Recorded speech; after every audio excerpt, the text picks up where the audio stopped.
지금 이제 이 바이백 같은 것은 실질적으로 유동성을 늘리는 효과는 어디서 발생을 하냐면 얘네들이 10년에서 30년 사이에 장기채를 예상한 것보다 2배를 사준다라고 하면 2배가 되는 부분들도 있지만 사실 그 사이에 거래가 안 되는 만기가 애매해진 채권들이 굉장히 많이 있습니다. 그러면은 애매해진 채권들을 팔고 유동성이 높은 지표물이라고 하거든요. 지표물만 남기고 나머지를 주려고 새로 발행되는 것을 이렇게 입찰에 들어가 버리면 훨씬 얘네들이 잘 움직일 수가 있어요. 유동성은 통화 유통 속도라는 게 발생을 하잖아요. 동일한 돈을 가지고도 많이 움직일 수 있느냐 적게 움직일 수 있느냐에 따라서 그 부분에서 분명히 유리하기 때문에 유동성이 증가하는 부분에 효과가 있는 건 맞습니다.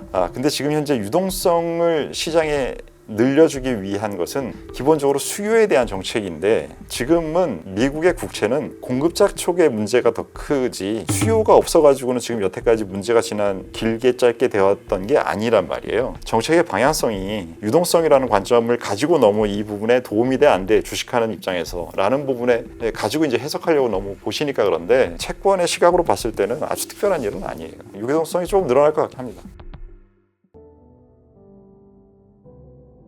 오늘 이 방송을 준비하기 위해서 대표님이 한 달 전에 오셔서 방송해 주셨던 내용들 제가 쭉 살펴봤는데 네. 그때 일단 하반기에 좀 기다려보자라는 내용을 전해주셨었거든요. 그 전략이 여전히 유효한지도 한번 여쭤보고 싶고 최근에 어떤 부분들에 좀 주목을 하면서 시장을 판단해 봐야 될지 그 계획들의 어떤 변화가 생겼는지도 궁금하네요. 일단 그 지난달에 와서 말씀드릴 때 이제 주식을 파는 걸 조심하시라. 이제는 제가 5월달, 6월달에 이제 그 2달 전에 나왔을 때 시장이 고점을 봤을 확률이 있으니까 조심하라는 말씀을 드렸다가 지난달에는 이제 지수가 지금이랑 좀 비슷한 것 같은데요. 코스피 기준으로 이제 그때부터 이제는 가격 매력도가 생겼기 때문에 지금부터는 굉장히 힘드신 구간이겠지만 매도의 실익이 없다라는 말씀을 드렸던 게 이제 지난번 출연했을 때고요. 지금도 생각은 여전히 같습니다. 매도 최근에 조금 약간 반등을 해서 뭐 저점에서 잘 사신 분들은 행복하실 거고 아마 계속 가지고 보유하시던 분들은 조금의 좀 이거 손실이 줄어든 이런 상태가 대부분 투자자이실 것 같고요. 그 상태에서 지금도 여전히 지난달하고 같게 지금도 여전히 매도의 실익은 없는 구간이라고 말씀드리겠습니다. 가지고 계시라는 말씀이죠. 네. 매도의 실익이 없다는데 이제 지금도 사실은 보면 이제 5,200을 갔다 왔는데 네. 지금 와서 보면은 너무 다행스럽게도 지금 7,000 가까이 되고 나니까 괜찮은데 네. 만약에 양바닥을 만들고 반등하지 않고 기간 조정이 나오면 사실은 좀 괴롭잖아요. 그렇죠. 그런 시나리오 하에서도 매도의 실익이 없다고 보시나요? 그럼 어떻게 보세요? 그런 시나리오가 없는 게 아니라 그런 시나리오의 확률이 얼마나 되는가를 그렇죠. 가지고 판단을 해야 되는데 지난 7월 달에 있었던 5,000대의 지수로 가는 상황은 사실 그게 예측의 범위를 많이 좀 벗어난 상태의 움직임이었던 것 같습니다. 그리고 연속으로 이어났던 하이닉스 상한가 그것도 예측의 범위를 벗어나는 움직임이어서 둘 다 예측할 수 없는 상황이었던 것 같고요. 그리고 지금 현재의 상황에서는 그 두 가지 상황이 겪는 과정에서 글로벌 금리 이슈가 크게 좀 부각이 돼서 그 부분이 시장에 한 번 더 영향을 줬었고 아직도 없어졌다고 할 수 없고 그렇지만 이제 그 부분을 악재가 있을 때 주식시장을 보실 때 3개월 이상으로 보시는 개념이 아니라면 사실 개인 투자자분들이 3개월 이상을 판단하는 필요도 없고 맞출 가능성도 거의 없습니다. 그렇기 때문에 3개월 단위로 생각하시는 기관 투자자가 아닌 개인 투자자 입장에서는 지금 현재의 짧게 봤을 때는 금리가 높음에도 불구하고 지금 주가가 반등하고 있다고 볼 수도 있거든요. 금리라는 것이 높아져서 시장에 안 좋은 요인이야라고 부정적으로 그 현상을 볼 수도 있지만 반대로 금리가 높음에도 불구하고 이걸 이겨내네라고 볼 수도 있는 게 짧은 기간으로는 지금 현재 볼 수 있는 그런 움직임이라고 볼 수도 있어서 저는 지금 현재 상태를 아직도 보유를 하시는 게 적정하다고 생각하고 있습니다. 여전히 보유를 좀 해보면서 시장의 어떤 향방을 조금 더 지켜보는 것이 좋겠다라고 말씀을 해주셨습니다. 그 금리가 안 그래도 이제 요즘 시장에서 화두가 되고 있는데요. 미일 장기 국채 금리의 급등세 때문입니다. 사실은 이 급락의 주요 요인으로 꼽히고 있는 부분이 바로 이제 국채 금리 급등인데 원인이 무엇이었을까요? 원인이요. 여러 가지가 있겠지만 이제 가장 근본적으로 따지면 이제 모든 것은 그 지나치면 문제가 되는데 미국의 국채 발행량이 너무 많아졌다라는 게 가장 이제 근원적인 이유일 것이고 그 부분에 추가적으로 더하면 일본의 금리가 지난 최근 1, 2년 이전을 보면 장기간 뭐 한 30년, 20년 이런 구간에 저금리를 계속적으로 왔었잖아요. 그래서 글로벌 전체 금리의 레벨에서 일본이 가장 낮은 밴드 하단의 그 글로벌 국채 금리는 일본이야라는 개념이 있었는데 그게 1%대였단 말이죠. 한 2, 30년으로 봤을 땐. 근데 지금 정책의 변화, 그다음에 인플레이션 현상의 달라짐 등등으로 인해서 정부에서 지금 환율과 또 같이 엮여 있는 문제도 커지고 그 부분 때문에 금리 인상을 용인하고 있는 상황으로 정책이 바뀌었습니다. 그렇기 때문에 일본의 금리가 1%대에서 3%대 정도까지 올라와 오면서 밑에 하단의 기준값이 올라가 버린 거죠. 그러면서 이 부분에 올라가는 부분이 글로벌 전체 금리의 레벨을 전부 올리는 데도 영향을 상당히 많이 준 것 같습니다. 그래서 미국이라는 나라의 가장 핵심적인 부분은 너무 많이 발행돼 있고 그리고 최근에 명목 GDP가 미국을 1년 정도 전을 보시면 한 2, 3% 정도대의 명목 GDP였는데 지금 5, 6% 얘기하고 있거든요. 그러면 평균적으로 봤을 때는 10년 금리가 명목 GDP랑 유사한 성향이 좀 강합니다. 그래서 이 부분이 따라 올라오면서 미국의 10년 금리가 4%대에서 4.7%대까지 5, 6%를 향해서 같이 움직였던 부분도 있기 때문에 총체적 난국이었죠.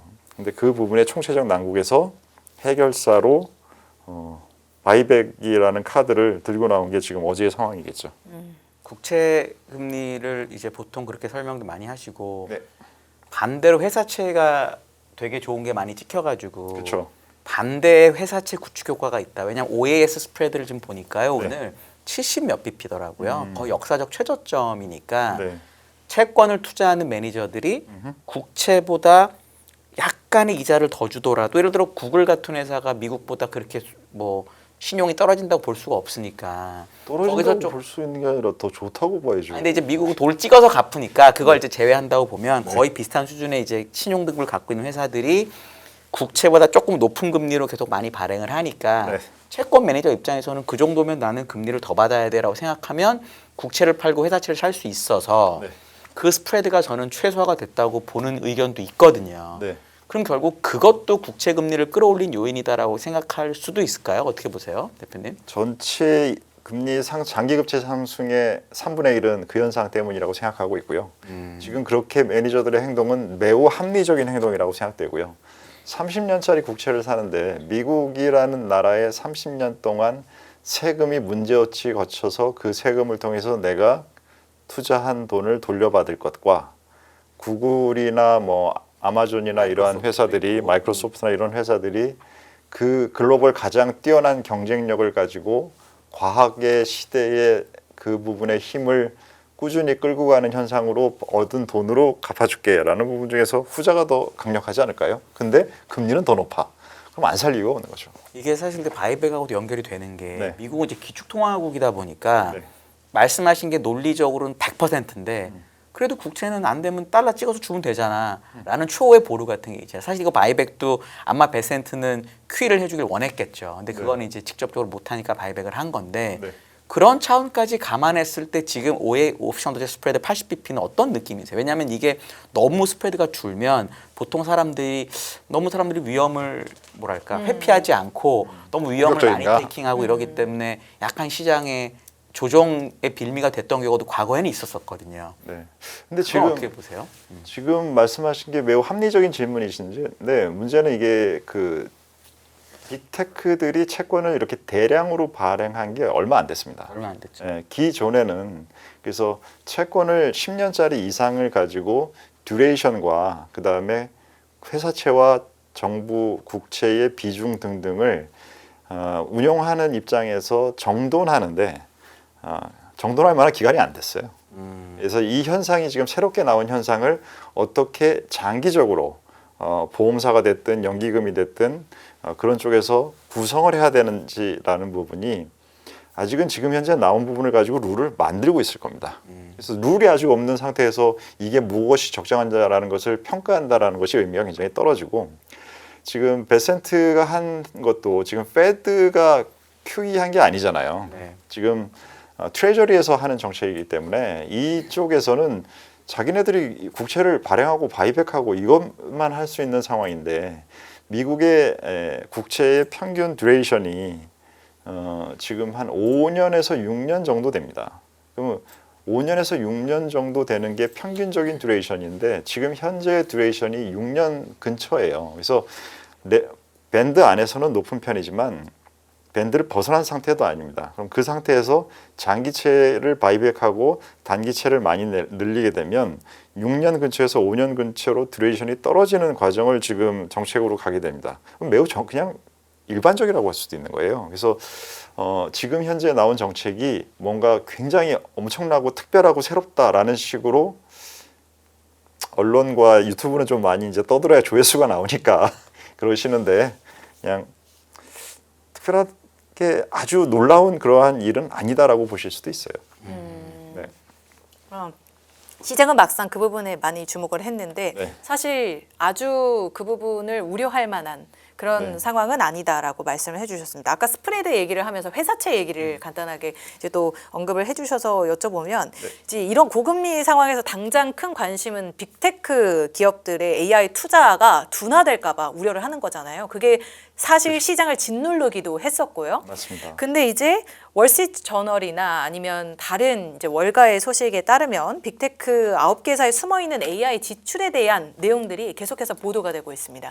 이게 회사채랑도 어느 정도 연관이 있을 것 같거든요. 그리고 최근에 이제 CDS 프리미엄이 계속 오르고 있어요. CDS라는 거는 사실은 이제 이 회사채를 갚지 못할 것에 대비해서 이제 보험을 들어주는 건데 그 보험료가 계속 오르고 있거든요.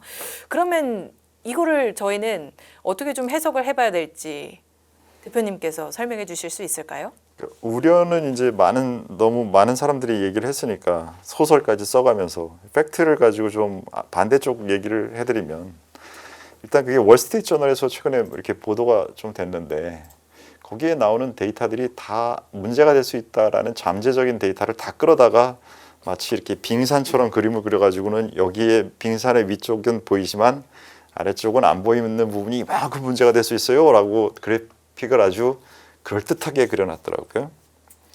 근데 그 사업을 하다 보면 당연히 나타나는 잠재적인 계약에 따른 것까지 거기다가 다 넣어놓으면 이 세상에 존재하는 회사 중에서 그런 그림 안 그려지는 회사는 하나도 없습니다. 그렇기 때문에 뭐 요즘 신문 구독자가 좀 줄어들었는지라는 의심이 좀 드는 그림을 좀 자극적으로 그려놓은 부분이 있다라는 부분을 말씀드리고 싶고요. 그리고 아까 말씀드렸다시피 지금 현재 빅테크들이 하고 있는 추가적인 발행이라는 것이 지금 현금의 캐시플로우가 이제 줄어든다라는 것이지 걔네들이 현금이 없다라는 얘기를 하고 있는 게 아니란 말이에요. 그리고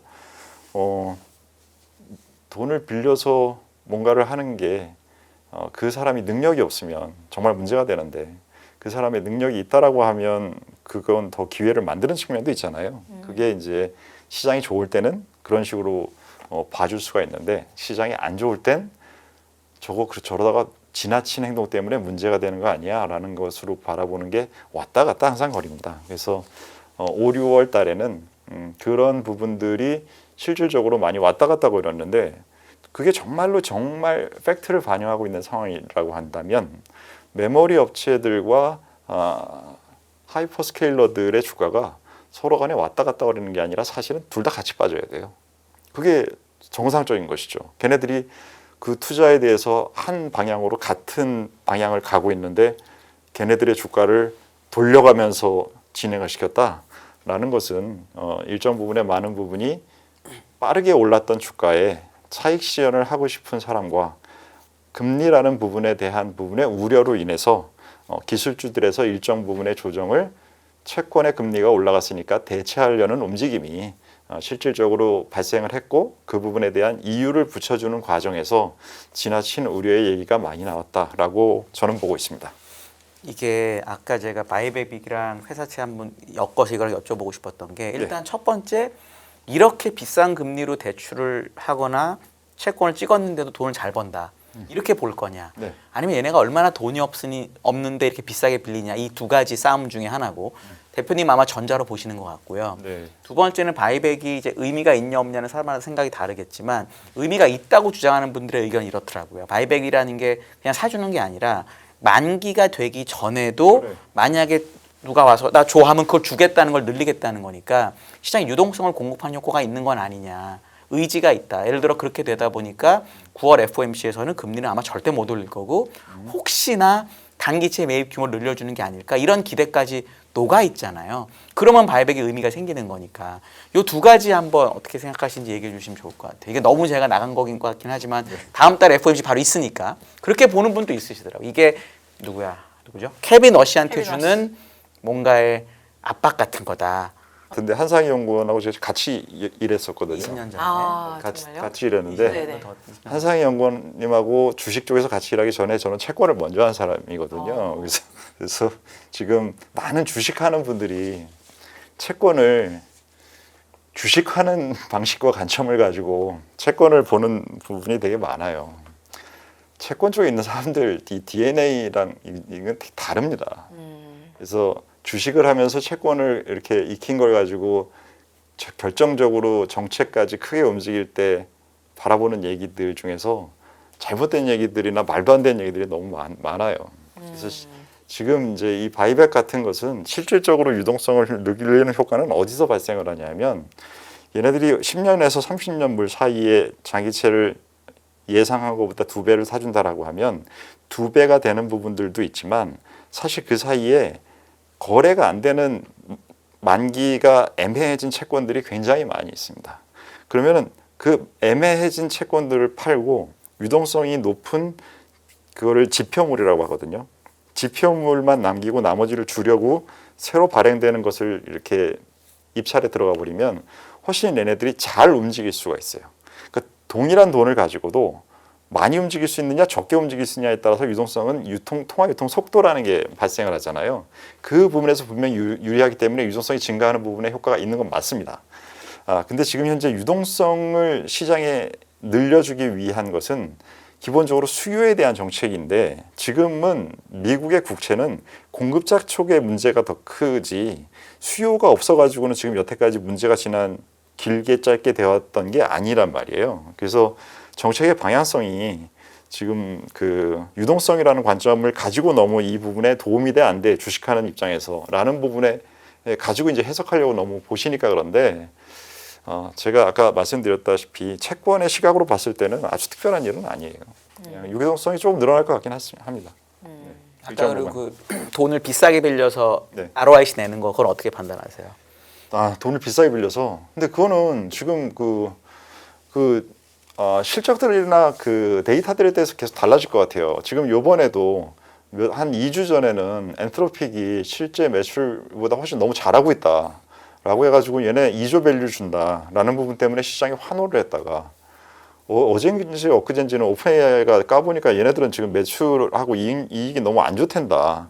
그래서 또 안 좋다고 좀 우르르 또 반대쪽으로 했다가 왔다 갔다 거리는데 지금 너무 신생 구간이기 때문에 이 부분에서 나오는 숫자들에 대해서 상당히 예민해져 있는 상태인 것 같습니다. 그래서 그 예민해져 있는 상태이지만 실질적인 방향성의 측면에서는 문제가 없다라고 하면 일개 하나하나의 기업에서는 이슈가 될 수 있지만 지금 우리가 봐야 되는 거는 하이퍼스케일러 전체잖아요. 그 전체적인 부분에서의 방향성의 이슈는 저는 크게 안 보이는 상황이고 아까 아나운서님이 말씀하셨던 CDS 관련된 부분은 이 CDS라는 것은 비상장 일반인이 거래할 수 있는 게 아닙니다.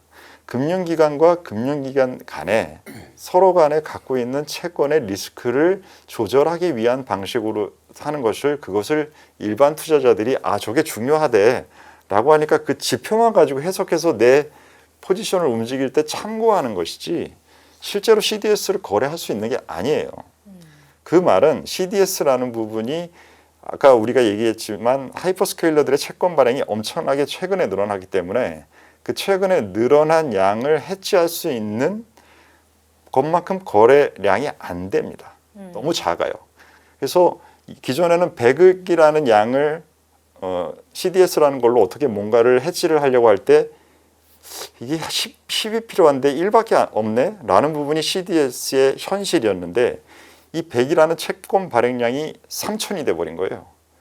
그런 상태에서 3천이 된 상태에서 얘가 3이 된 겁니다. 그러니 이 3천을 3으로 어떻게 컨트롤 하겠어요? 그러면 컨트롤이 안 되니까 이 3이라는 애를 가지고 지나치게라도 그 비싸게라도 사서 이 3천에 대해서 혹시나 터졌을 때 옵션적으로 문제가 터지는 부분까지도 가격 불문하고 사는 수요가 발생을 하면 CDS 가격은 이 구조 때문에 올라갑니다. 시장 상황에 대한 판단 때문에 올라가는 게 아니라 구조 때문에 올라가는 부분에 대한 것을 생각을 해보시길 바랍니다. 저희가 이제 회사채까지 살펴보면서 이 전반적인 큰 틀에서의 하나의 트렌드를 또 살펴봤는데 사실 이제 앞서서 AI가 신생 섹터라고 하셨잖아요. 그 큰 틀 안에서 반도체도 있고 하이퍼스케일러도 있다라고 말씀을 해주셨습니다. 그러니까 하이퍼스케일러들의 실적이 줄줄이 나오고 있는 상황 속에서 이제 요즘 이제 또 반도체가 굉장히 핫한 이슈 가운데 하나인데요.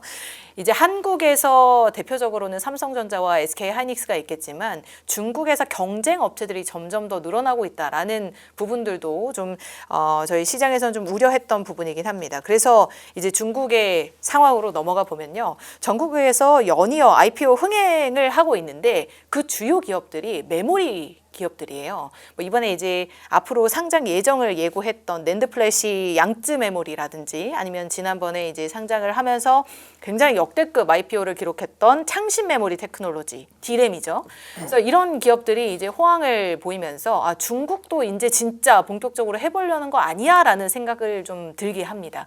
대표님이 보실 때는 어떠신가요? 지난번 출연했을 때 제가 중국 시장을 좀 좋게 보는 그런 사람입니다. 아마 여러분들이 보는 노출도가 높은 투자자 중에서 제가 어떻게 보면 중국 시장을 가장 선호하는 사람일 수 있고요. 중국만 전문으로 하는 분들은 아니고선. 그래서 제가 지난 출연 때 뭘 말씀드렸냐면 여태까지는 중국을 관심을 가지고 투자를 하는 게 도움이 될 수 있다. 근데 지난달에 말씀드릴 때 이제부터는 안 하시게 되면 후회하시게 될 수 있다라는 표현으로 바꿨거든요. 지난 한 달 전에. 그래서 저는 지금 말씀하셨던 그 부분이 앞으로 방향성 있게 계속될 현상이기 때문에 우리가 삼성전자와 하이닉스 직원이 우리 연합인포맥스를 보시는 분 중에서 몇 분이나 되실지 모르겠는데 그분들이 아닌 이상은 우리는 투자자잖아요. 그래서 투자자의 입장에서 한국의 메모리, 중국의 메모리, 미국의 메모리 전부 다 관심 있고 잘 파악하고 투자의 기회가 나오면 잘 투자를 해야 된다라고 생각하는 사람입니다. 유니트리 IPO 어저께 된 건 어떻게 보세요?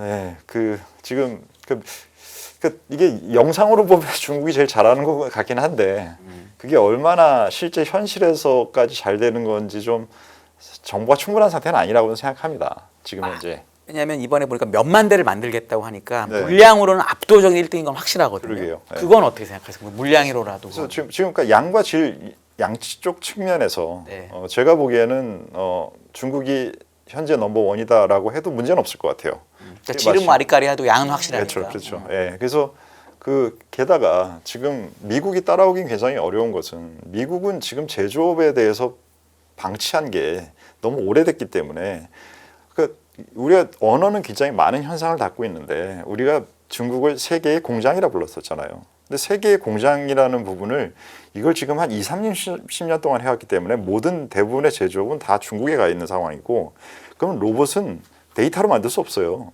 기계를 부품으로 만들어야 되기 때문에 이 부분을 미국이 지금부터 마음먹고 뭔가를 해보겠어라고 해봤자 따라오기 너무 어려운 게임이죠. 그래서 지금 중국이 갖고 있는 실질적인 양적인 측면에서나 제가 보기에는 질적인 측면을 더해서 가장 앞서가고 있다라는 부분을 인정하지 않을 수 없다라고 생각하고 그 부분은 우리가 투자를 하는데도 잘 반영해야 된다고 생각하고 실제 한국 시장에서도 보면 중국의 로봇 관련된 이슈가 커질 때 우리나라의 현대 그룹 주가가 같이 움직입니다. 그건 이미 투자자들이 그렇게 인지하고 있다라는 것이죠.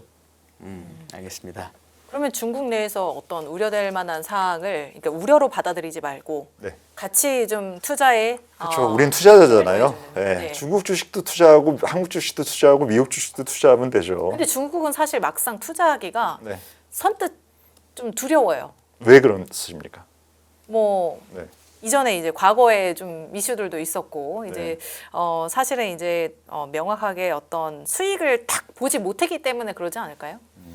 근데 중국이 사실 지난 한 달로 놓고 보면 또 수익률이 그저 그래요. 그저 그러니까 그래요. 네. 이게 좀 그러니까 IPO가 크다 보니까 네네네. 그쪽으로 돈이 좀 몰리는 것도 몰리는 있는 거죠. 것 같고 특히나 이제 유니트리나 CXMT가 그러니까 과창판에 상장이 되다 보니까 그렇죠. 외국인은 또 매매도 못하고 그럼 우리 한국에 있는 개인 투자자분들은 뭘로 투자해야 되지? 물론 그때 ETF 얘기해 주시긴 했는데 그렇게 내가 간접적으로 해야 돼 이런 부분도 사실은 있거든요.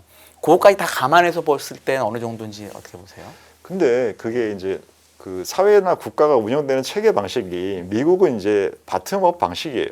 그리고 이 아시아는 특히 중국은 일본도 그렇고 우리나라가 최근에 좀 변화가 되긴 했지만 일본을 따라서 우리가 한국이 발전 모델을 처음에 1950년대 60년대는 만든 거잖아요. 그 당시는 다 우리 동양 사회는 탑다운 방식의 사회입니다. 그러면 탑다운 방식의 사회에서는 그 전반적인 부분에 ETF나 시장 전체를 투자하는 게 미국 시장 같은 하나하나의 개별적인 스타를 고르는 것과는 더 적절한 방식일 수 있어요. 그래서 전체 시장을 투자하거나 ETF를 시작하는 것에 큰 그냥 대장주를 투자하는 것에 그것에 대해서 큰 분편함을 안 가져도 되는 사회적인 구조를 이해하면 저는 그건 큰 문제가 될 것 같지는 그렇게 않습니다. 하는 게 충분히 가능하다. 네.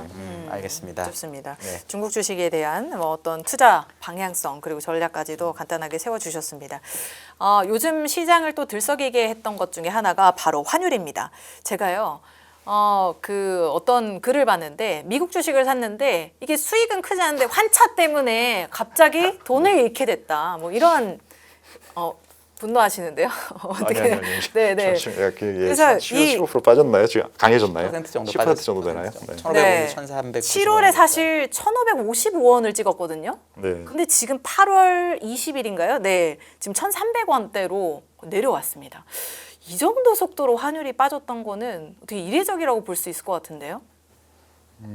이례적인 것이 지금 올해 환율뿐만이 아니라 주식 시장도 이례적이고 채권 시장도 이례적이고 코인 시장도 이례적입니다. 그건 왜 그러냐면 이게 계속 말씀드리는 제가 5년째 이 유튜브에 노출돼서 말씀드리는 세상의 구조가 바뀌었기 때문이에요.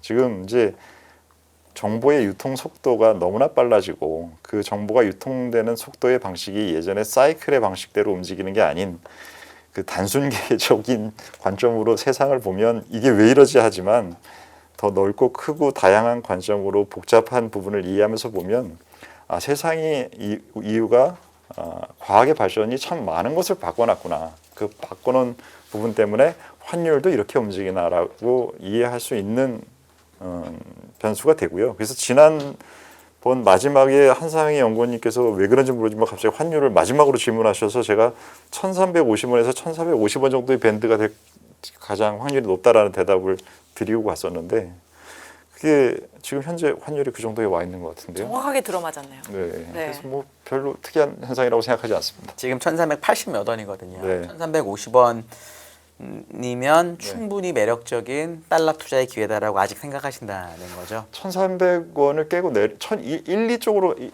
1,200원대를 가기는 상당히 어려울 것 같아요. 그 부분은. 그래서 1,300원 초반대, 뭐 1,350원 포함해서 50원 얘기했던 네, 거. 그 정도 선이면 적정할 것 같습니다. 알겠습니다. 이제 SK하이닉스 주주환원 한 게 좀 시장을 좀 살렸고, 그다음에 삼성전자도 뭐 한다고 그러잖아요. 네. 저는 그래도 어쨌든 뭔가를 해주는 건 긍정적인 것 같은데 이걸로 이제 드디어 우리나라가 변했다 이렇게 볼 수 있을까요? 그 점에 있어서 제가 하나 생각하는 거는 이게 우리가 IT에 대한 부분의 발전이 한국이 많이 빠르고 잘 돼 있는 나라잖아요. 그래서 그게 이제 우리가 인터넷의 혁명 부분에서 잘 했던 나라이고, 그래서 그 당시에 이제 네이버와 카카오라는 기업이 생겼던 그러한 구간이고, 근데 그 구간에 전 세계가 동시에 인터넷이 시작됐단 말이에요.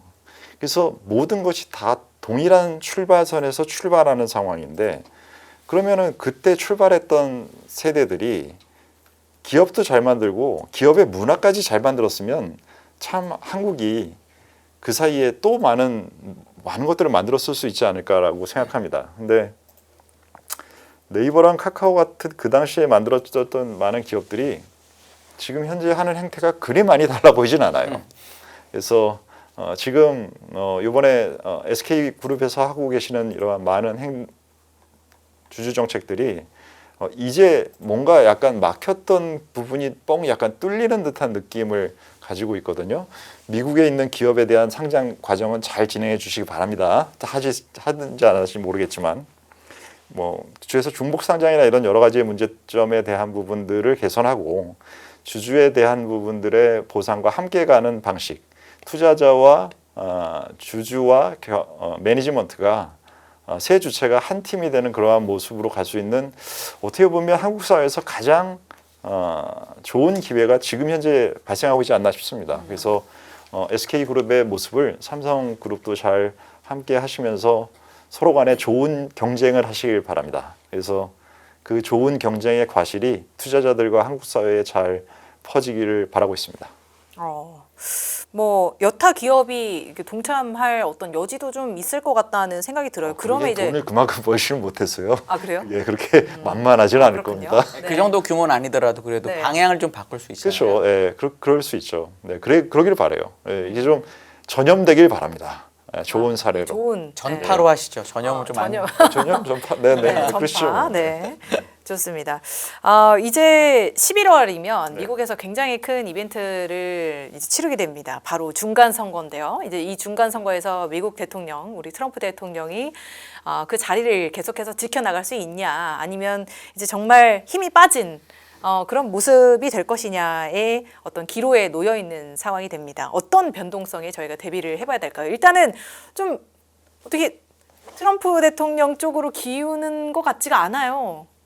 네, 그렇죠. 지금 현재 분위기가 이란하고의 전쟁이 진행되고 있는 모습에서 이미 그러한 여러 가지 많은 증거들이 지금 나타나고 있고, 그렇기 때문에 이란이 처음에는 지도부가 너무 여러 색깔이 있고 다양해서 뭐 하는지 잘 모르겠다 이런 식으로 나왔는데, 지금의 상황은 너 트럼프는 어디 한번 보자. 너 중간 선거가 아니라 너 임기 끝날 때까지 우리는 계속 네가 먼저 시작했지, 어디 한번 끝까지 한번 우리 때문에 한번 죽 좀 써봐라 라고 하는 스탠스로 계속 지금 가고 있는 것 같고요. 그래서 유럽에 있는 미군 기지까지도 미사일을 쏠 수 있어 라는 얘기까지 지금 나오고 있는 상황이, 그게 트럼프의 국내적 그다음에 대외적 부분에 대해서 힘이 있다라면 저는 그런 현상을 우리가 뉴스에서 보지 못했을 거라고 생각합니다. 그리고 지금 중간 선거라는 것은 미국의 선거 중에서 외교 정책에 대한 중요도가 가장 낮은 선거입니다. 중간 선거는 다 그 지역에 있는 그쪽의 실질적인 이슈들을 많이 다뤄야 되는 선거이고, 그래서 지금 현재 AI 데이터 센터를 계속적으로 강화하느냐 멈추느냐 축소하느냐에 대한 부분이 실질적인 이슈가 되고 있는데, 그 상황에서 김정은이 만난다고 하고 있는 얘기를 하고 있다는 것은 저 친구가 얼마나 할 일이 없고 그 팀에서 머리를 짜내고 해도 관심을 끌 수 있는 부분이 얼마나 없으면 저러고 있나라는 생각을 하고 있습니다. 만약에 결과에 따른 변동성은 있을까요? 아니면 그냥 무조건 중간 선거 지나고 나면은 역사적인 트렌드를 따를까요? 어떤 쪽으로 보세요? 그거는 이제 이 선거 전략가 분들 중에서 유명하신 분들이 있잖아요. 그 유명하신 분 중에 한 분이 미국에서는 빌 클린턴 정부 때 문제는 경제의 바보더라라고 하는 It's economy stupid이라는 그 문장을 만들어서 완전 선거를 뒤집어 버렸던 그분이 이제 명망 있는 선거 전략가 있는데, 그분이 최근에 한 멘트를 봤습니다. 뭐냐면 트럼프가 중간 선거에서 패배하고 나면 트럼프는 그러한 자기의 관심이 떨어지는 부분들에 대한 것을 못 참는다. 경험해 본 적이 없다. 그렇기 때문에 관심을 끌기 위해 대통령직을 사임할 수 있다 라는 얘기를 그분이 하셨습니다. 그만큼 지금 현재 진행되고 있는 꼬락서니는 트럼프에게 별로 좋은 모습이 찾아지는 내용은 없는 것 같습니다. 그러면 주가에는 어떨 것 같으세요? 이미 신경 쓰고 있지 않습니다. 지금 현재 글로벌 주식시장은 트럼프에 대해서 신경 쓰고 있지 않고 트럼프가 트럼프 미디어를 통해서 먼저 정보를 팔겠다라고 하는 것에 대해서도 언론 관련된 기업들이 소송을 내서 그 부분을 문제 삼고 있고 하는 부분으로 진행되고 있기 때문에 뭐 레임덕이 이미 시작된 거 아닌가요? 결과 무관하다고 보시는 네, 거죠? 네, 그렇게 알겠습니다. 아무래도 뭐 주식도 그렇지만 주식 시장도 그렇지만 뭐 코인 시장도 요즘 별로 며칠 이렇게 핫하죠? 잘안 요즘 보시는 핫하죠. 것 같아요. 네. 네. 그랬다가 이제 요즘 핫해졌죠. 이 코인 시장은 요게 이제 그 며칠 동안 지금 한 15% 정도 오른 것은 이번 그 베센트의 정책이 코인 시장을 통해서 이게 국채의 수요를 늘리는 쪽의 정책을 미국에서 계속 생각했던 게 있기 때문에 그 부분에 강화가 되는 것 아닌가라는 기대치가 조금 같이 반영되고 있는 것 같은데요. 금리의 안정과 제가 보기에는 이 과정을 통해서 고래들이 잘 탈출할 수 있는 기회를 만들지 않을까라는 생각이 좀 듭니다. 좋습니다. 자, 이렇게 미국 중간 선거까지 한번 체크를 해봤고요. 저희가 이제 마지막으로 금값의 상승세 와 관련돼서 한번 여쭤보고 싶어요. 사실 저희가 주식 시장이 너무 핫하다 보니까 우리가 투자를 할 때 다양하게 선택을 하면 좋지만 그렇지 않잖아요. 시드가 한정되어 있기 때문에 그렇다 보니 이제 금을 좀 소외시키는 경향들이 있었는데 다시 점점 상승하는 그런 기세를 보이고 있습니다. 사실 은값도 마찬가지거든요. 한동안 쭉 내리다가 요즘 다시 고개를 좀 드는 흐름들이 나타나고 있는데 지금이야말로 비중 확대를 해야 할 때일까요? 금과 은은 소외됐다라기보다는 한 6개월에서 1년 전에 훨씬 많이 올랐기 때문에 올랐기 때문에 조정받는다라고 보면 이 관점이 다르게 보입니다. 저는 지금 후자의 관점으로 보고 있고요. 그래서 금이 최근에 이게 전통적으로 갖고 있는 안전자산이라는 성격도 이게 안전자산인지 모르게 돼 있는 상태, 그리고 유동성이 증가할 때는 가격이 올라가는 것은 그래 보이는데 이게 과연 얘는 3개월마다 얘를 움직이는 이유가 바뀌어요 라는 부분이 계속 진행되고 있는 것 같습니다. 그 베이스로 깔려있는 변하지 않는 스토리 하나는 중앙은행들에서 계속 금을 삽니다 라는 것 얘기 외에는 계속 바뀌고 있어요. 그래서 금에 대한 부분은 이렇게 성격이 자주 바뀌는 자산은 투자할 때 주의를 많이 가지고 투자해야 됩니다. 그래서 저는 지금 현재 금과 은은 개인 투자자분들이 판단할 수 있는 영역을 넘어선 상태의 로직에서 움직이고 있기 때문에 조심스럽게 접근하시기를 바랍니다. 저희 금, 은은 그렇고 이제 마지막 질문이 돼야 될 것 같은데 지난번에도 이제 미국, 뭐 중국 뭐 이렇게 해서 좀 포트폴리오 전략을 해주고 가셨잖아요. 한 달 만에 물어보는 게 전 너무 창피하긴 한데 뭘 창피해요, 그래도 창피하긴. 어떻게 됐는지 얘기를 해주시면 왜냐면 미국은 사실 거의 신고가 근처고 네. 반면 중국은 수익률이 별로고 그다음에 우리나라도 어쨌든 반등하긴 했지만 그때보단 별로니까 뭔가의 변화가 생겼을 수도 있을 것 같아서 한번 얘기해 주시면 어떨까 싶어요. 네, 뭐 저도 유튜브 채널이 있어서 거기서 보신 분들이 계실 텐데 제가 좀 유튜브에서 죄송하게 구독자분들보다는 덜 그건 공평해야 되니까 네, 좀 덜. 죄송하게 올해 그 하락장에 저는 지금 플러스 수익률이라서 죄송하고요. 그리고 그래서 지금 비중을 말씀드리겠습니다. 네. 오늘자 현재 국내 주식 54%, 중국 주식 27%, 해치 포지션 10%, 현금 9%를 가지고 있는 상황이고요. 국내에 미국은 없으신 거네요, 그러면? 미국 숏입니다. 해치에 미국 들어가 있습니다. 미국은 오히려 반대로 숏이고. 네. 네. 네, 나스닥하고 S&P 숏 쳐놨습니다. 그러니까 지금은 거의 한국하고 중국, 중국이 훨씬 더 네. 좋다라고 보신다는 거죠. 투자에서는 저는 뭐 한상희 연구원님도 동의할 거라고 생각하는데 가장 중요한 것 중에 하나가 가격이 싸냐입니다. 그 가격이 싸냐라는 부분에 있어서 한국과 중국이 더 상대적인 매력도를 갖고 있다고 생각합니다. 알겠습니다. 중국이 근데 홍콩은 밸류에이션이 싼데 본토는 사실 밸류에이션으로만 보면 비싸잖아요. 그건 그렇죠. 어떻게 판단하세요, 그러면? 그렇죠. 그게 이제 정책에 대한 그 방향이라고 생각하는데 왜 그러냐면 지금 중국은 내수와 테크에 대한 부분의 정책이 내수에 대해서는 에너지를 안 주고 테크에 대해서는 에너지를 주고 있기 때문에 그 테크에 대한 부분들에 가고 있는 에너지가 전반적으로 퍼져 있지가 않아서 이게 어디는 되게 비싸고 어디는 싸고라는 중구난방인 좀 상태에는 있는 것 같아요. 그래서 어디를 보느냐에 따라서 상당히 안 좋아 보이고 괜찮아 보일 수 있는 상황이라고 생각하고요. 그렇기 때문에 전반적인 부분에 지수나 대장주 투자가 적정하다고 생각합니다.